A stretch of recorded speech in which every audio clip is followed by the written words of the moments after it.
Hello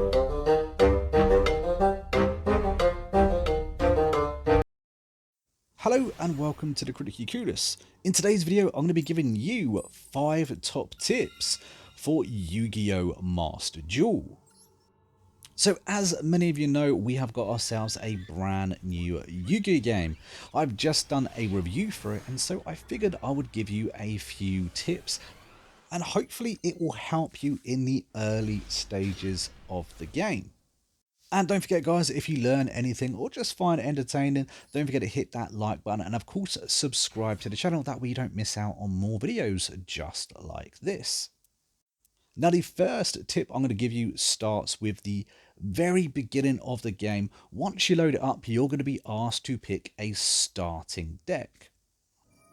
Now, I would strongly suggest you guys pick the Synchro deck. Now, unless you want a very early Blue Eyes card, I would pick a Synchro deck. The reason I would pick this is because you are given 3 mystical space typhoons, which are incredibly useful in almost any deck you could be running.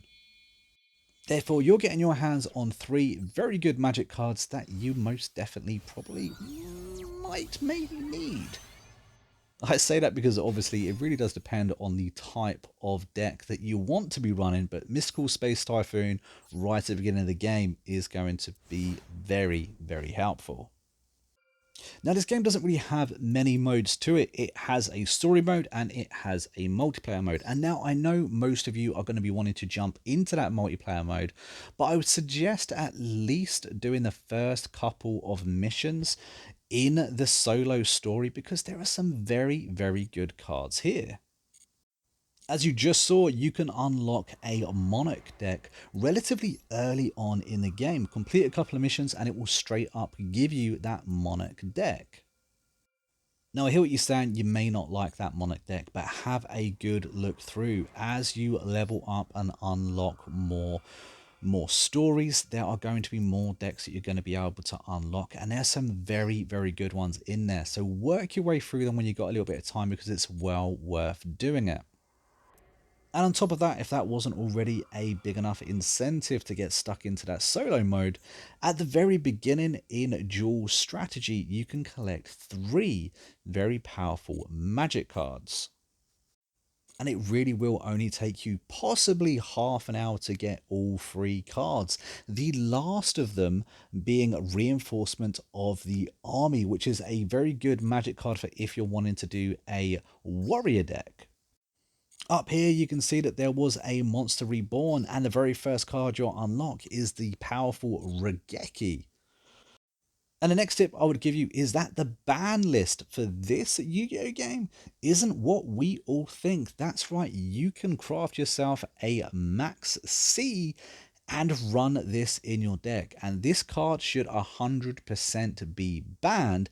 Every time a monster is special summoned, you get to draw a card. It's so powerful, it will work in almost any deck. And with the games that we have been playing recently, you will be getting a lot of use out of this card. And this isn't the only one that shouldn't be available to you. So have a little look-see. Any of those banned cards, the cards that you're pretty sure should be banned, maybe they're not in this one. So have a little look. Max C is one that you can definitely use. And to that effect, trade in cards. Now, if you go to the shop, you will see a number of packs for you to buy. However, the way this game is set up is a little bit silly. They have a master pack drawing from almost 7,000 different cards. You are not going to get the card that you want from there in order to start building the decks that you want. So my advice is think carefully about the type of deck you want. Think about what you would say is a must-have within that deck, and then craft that individual card. Now, admittedly, you may need some crafting supplies in order to do that, but open a couple of packs and you'll very quickly have some cards that you can then dismantle for the crafting supplies and then craft the card that you want. Once you've crafted a card that you want, you'll unlock that pack for you then to buy in the shop. This will work on almost any deck you can imagine. You want to make yourself a frog deck? Well, you can do it from here. You want to make yourself a red eyes deck or a blue eyes deck? Or maybe you want to do that tier 1 deck that everyone's talking about. Well, you can craft it from here. Craft the initial core of your deck, and then after that, you can buy and draw from the packs. And the reason these packs are so good is because every time you buy a pack, you are given 8 cards. In these packs, 4 out of 8 of those cards are guaranteed to be the feature card. So in other words, the core of the decks. You're guaranteed to be able to get yourself a good deck very easily for minimal gems. And that does lead me to another tip, guys. Don't waste your gems. It may sound like a free-to-play game, and potentially it is if you have yourself a good deck. But if you end up wasting your gems on decks that just aren't going to go anywhere, you're going to find that it's a very slow climb to getting those gems back in order to make yourself a brand new deck. So have a look at the missions, because there's a lot of missions in this game, and most of them you complete from just playing the game. Check out those missions and save your gems. But that's all the tips I have for you guys. I hoped it helped. I can, of course, give you guys a deep dive into deck building. If that's something that you're interested in, let me know down below in the comments and I'll put together a couple more videos. But until next time, I've been a monk who's been Critically Clueless, and I'll see you guys in the next video real soon.